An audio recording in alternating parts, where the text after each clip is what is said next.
This is a true story that happened to me when I was 16. I've never told it in full detail before, but even now, years later, I still get chills thinking about that night. If I had made just one wrong move, I might not be here to tell this story. I live in a quiet suburban neighborhood, the kind of place where nothing ever really happens. My parents decided to go on a weekend trip for their anniversary and left me home alone for the first time. I was excited. No curfew, no rules, just me, my PlayStation, and a mountain of junk food. It was a Friday night in the middle of December. The wind howled outside and the streets were eerily quiet. Around 11:30 p.m., I was sitting in the living room, headphones on, completely immersed in a game. That's when I heard it. 3 slow, deliberate knocks at the front door. I pulled off my headset and sat there for a second listening. We weren't expecting anyone, and my parents had told me not to open the door for strangers. Another knock, this time a little louder. Curious but cautious, I got up and crept toward the door. I didn't turn on the porch light, but I peeked through the peephole. What I saw made my stomach tighten. A man stood on my doorstep. He looked to be in his late 40s or early 50s, wearing a heavy hooded jacket. His face was partially shadowed, but I could tell something was off. He wasn't looking directly at the door, but slightly to the side, as if he was listening. Then he spoke. "Hey there, sorry to bother you, but I think I'm lost. Can you help me?" His voice was calm but unsettling, too smooth, too practiced, like he had said it 100 times before. I didn't answer. He knocked again, harder this time. "Hey, kid, just need some quick directions." Something about the way he said "kid" sent a shiver down my spine. My gut told me not to respond. Instead, I slowly backed away from the door and grabbed my phone. I texted my parents. "There's some guy at the door asking for directions. Should I call the cops?" No response. And then I heard it. The soft rattle of the door handle. My breath hitched. He wasn't lost. He was checking if the door was unlocked. I clenched my phone tighter, debating what to do. Should I call 911? Maybe it was just some confused traveler. But then something happened that erased all doubt. A loud, deliberate knock. This time, from the back door. There was more than one person. Panic surged through me. I turned off the lights and moved as quietly as possible toward the kitchen, where the back door led to the backyard. Peeking through the blinds, I saw a second man, dressed in dark clothes, standing near the sliding glass door. He wasn't knocking anymore. He was just standing there, staring. My hands shook as I quickly texted my parents again. "There's 2 of them. I think they're trying to break in." No answer. I swallowed hard and called 911. The dispatcher answered almost immediately. I whispered as quietly as I could, telling her that 2 men were outside my house trying to get in. She told me to stay hidden and stay on the line. Then I heard footsteps circling the house. Slow, heavy steps on the wooden deck outside. Then, a tapping sound on the living room window. Tap, tap, tap. Then silence. I held my breath. The dispatchers said officers were on their way, but my heart was hammering so hard I was sure they could hear it from outside. Then, a voice, muffled, almost amused. "Right outside the window. We know you're in there." I felt like I was going to be sick. More footsteps. The men moved toward the front again. I stayed crouched behind the kitchen island, gripping the knife I had grabbed earlier. The dispatcher kept talking, trying to keep me calm, but I barely heard her. Then headlights. Red and blue lights flashed across the walls. The police. I heard the crunch of hurried footsteps on the gravel driveway. Then, nothing. By the time the officers got to the door, the men were gone. The police searched the area but found nothing. They told me that there had been a similar report just a few streets over the night before. 2 men knocking on doors, looking for houses where kids were home alone. No one had been caught. When my parents got home the next morning, my mom was pale and shaken. My dad checked every lock, every window 3 times over. I never stayed home alone again after that. The worst part? A few days later, I was walking past the front door when something outside caught my eye. Taped to the bottom of our mailbox was a small piece of paper. A note. In messy, scrawled handwriting, it said, "Maybe next time." I never saw them again, but every now and then when I'm home alone at night and I hear an unexpected knock at the door, I freeze. Because I'll always wonder, what would have happened if I had opened it? Emily had always dreamed of living on her own. The idea of having a space to call her own with no one else's opinions or expectations filled her with excitement. So, when she found a small but cozy one-bedroom apartment in an older building, it felt like the perfect place to start her new chapter. It wasn't luxurious or anything, but it was. At first, everything was perfect. She unpacked her boxes, decorated the walls with some paintings she loved, and settled in quickly. The building was old, yes, but it had character, and the location was ideal, quiet enough to offer peace, yet close enough to shops and cafes. Emily felt a sense of calm that she hadn't realized she craved, and for a while, everything felt right. But then the small oddities began. It started subtly. The first time she noticed something strange was late one evening when she was lying in bed drifting into sleep. There was a faint noise, almost like scratching, coming from the ceiling. At first, she dismissed it, assuming it was just the house settling, or maybe a mouse in the walls. She had no reason to be concerned. But the noises didn't stop. Night after night, the scratching continued, growing louder and more persistent. It was as though something was moving around in the space above her. The sound would fluctuate between scraping, shuffling, and occasional faint taps. Emily tried to ignore it, convincing herself that it was simply the old building making its usual creaks and groan. However, one night, the noises became more distinct. Soft, deliberate footsteps echoing above her. Slow, methodical. She lay frozen, wide awake, staring at the ceiling. The apartment was quiet except for the sounds coming from the floor above, and she knew she was alone. After all, she lived on the top floor. No one should have been up there. Confused and uneasy, she eventually fell asleep, but the thought of those footsteps lingered in her mind. The next morning, she shrugged it off. Perhaps she was just hearing things. But the footsteps returned. Not every night, but enough to keep her on edge. Sometimes she'd hear them right before falling asleep, other times in the middle of the night. Occasionally there were whispers too, soft, unintelligible murmurs. Emily would sit up in bed, straining to hear more clearly, but all she could make out was the eerie sense that she wasn't alone. One morning she finally reached her breaking point. The noises had been going on for weeks, and she was tired of lying awake in the dark trying to ignore them. She had to know what was causing them. She called her landlord, hoping for an explanation. "Probably just rats in the attic," he said nonchalantly, as if that was a perfectly normal occurrence. "I'll have maintenance check it out." Emily felt a knot in her stomach. Rats in the attic?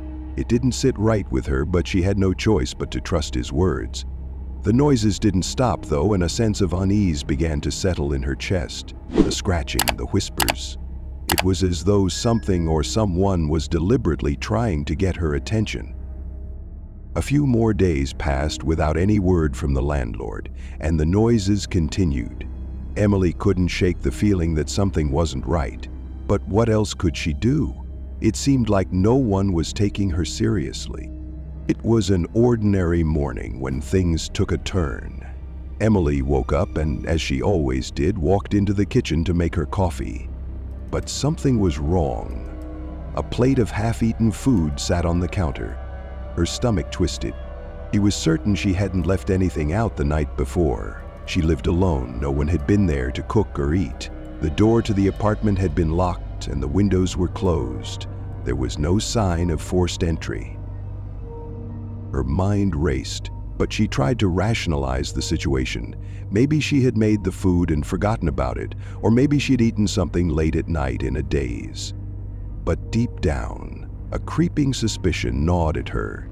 She knew something was off. That night, she locked every door and window before bed. She couldn't ignore the feeling of vulnerability anymore. The scratching noises had returned, but this time she could also feel something else. A presence, a weight in the air. Around midnight, she woke up suddenly, her senses heightened. It was the feeling again, that unsettling sensation like she was being watched. Emily lay still, staring into the darkness, listening to the soft creaks from above. There it was, the unmistakable sound of someone moving in the attic. She sat up, heart pounding. Whoever, or whatever, had been causing the noises was still there, and this time, she couldn't ignore it. The next day, with a sense of dread pooling in her stomach, Emily began to search her apartment. Something had to explain these strange occurrences. It was then that she found it. An attic hatch in the hallway ceiling. She had never noticed it before. Her hands shook as she grabbed a chair and carefully stood on it, her breath catching in her throat. With great hesitation, she pushed open the attic door. The first thing that hit her was the smell. A damp, rotten stench filled her nostrils, making her stomach churn.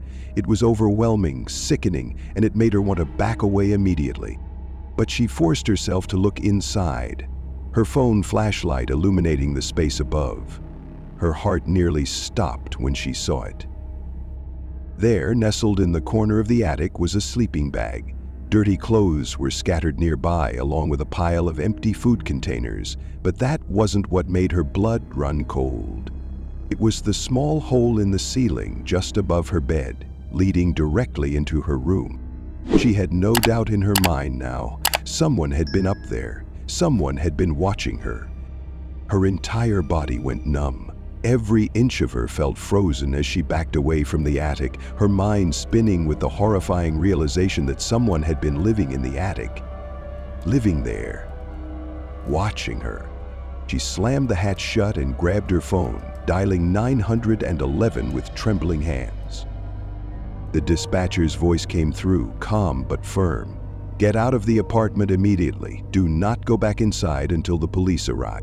Without a second thought, Emily ran out of the apartment, barely remembering to put on shoes. She waited outside in the cold, feeling exposed and vulnerable. The police arrived soon after and began their search of the attic. Emily could only stand there, heart racing as they went inside.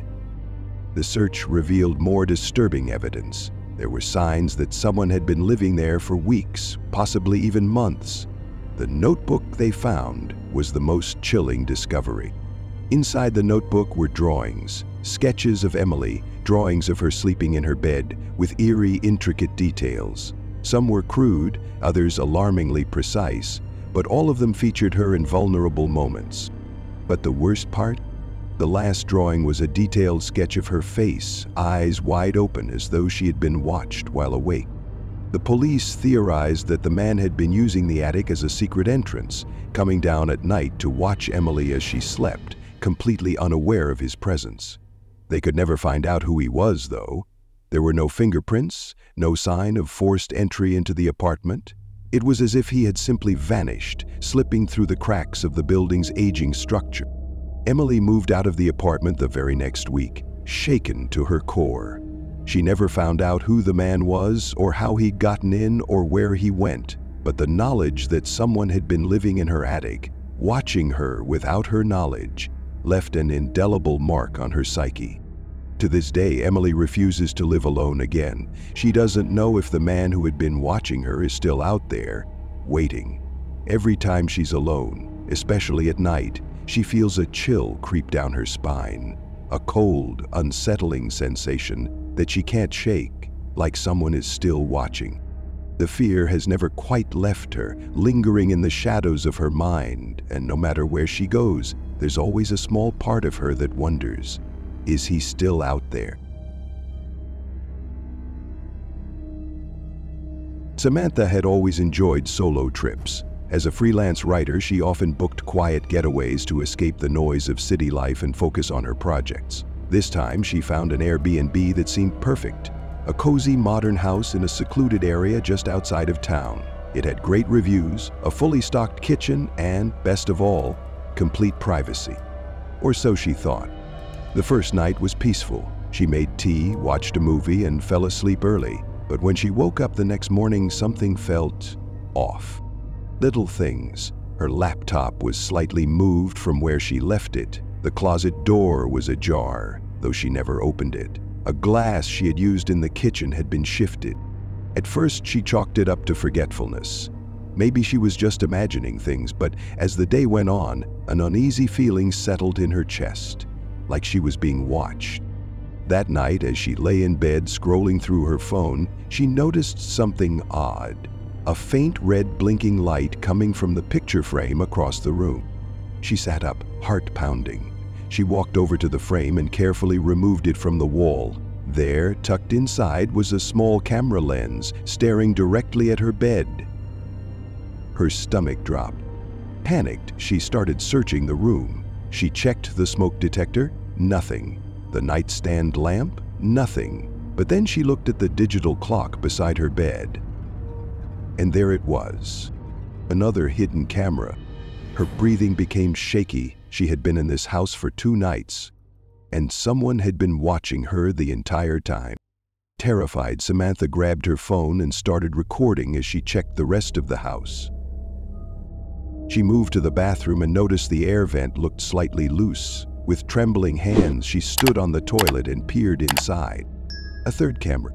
She felt sick. Rushing into the living room, she examined the TV stand, the kitchen cabinets, even the light fixtures. More cameras. By now, she was shaking. This wasn't just an invasion of privacy. This was something much worse. She needed answers, fast.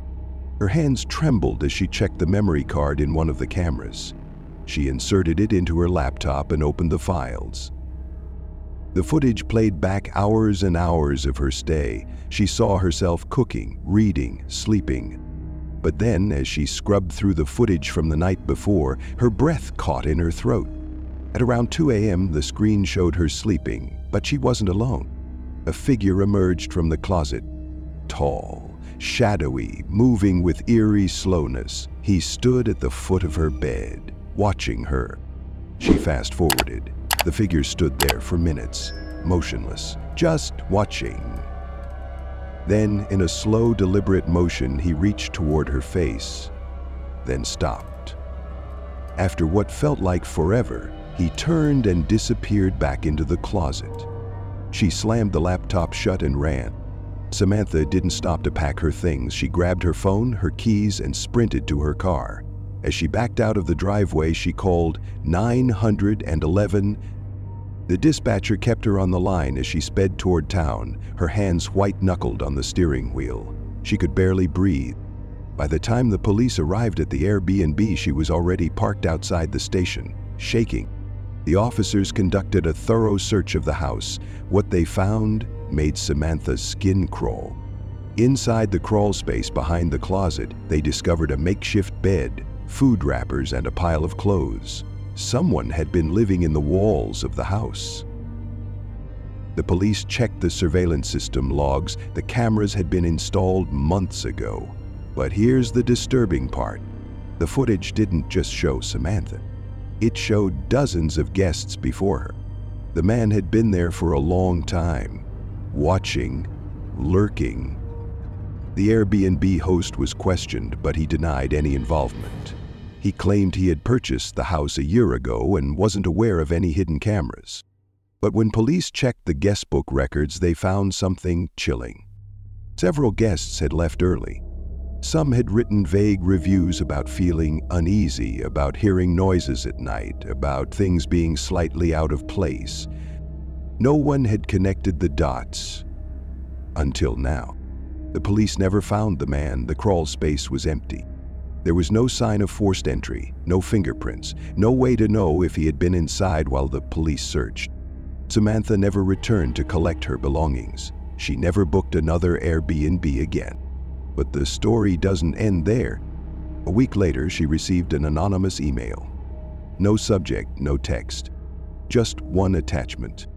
A screenshot of her sleeping. The timestamp, last night. Somewhere, somehow, he was still watching.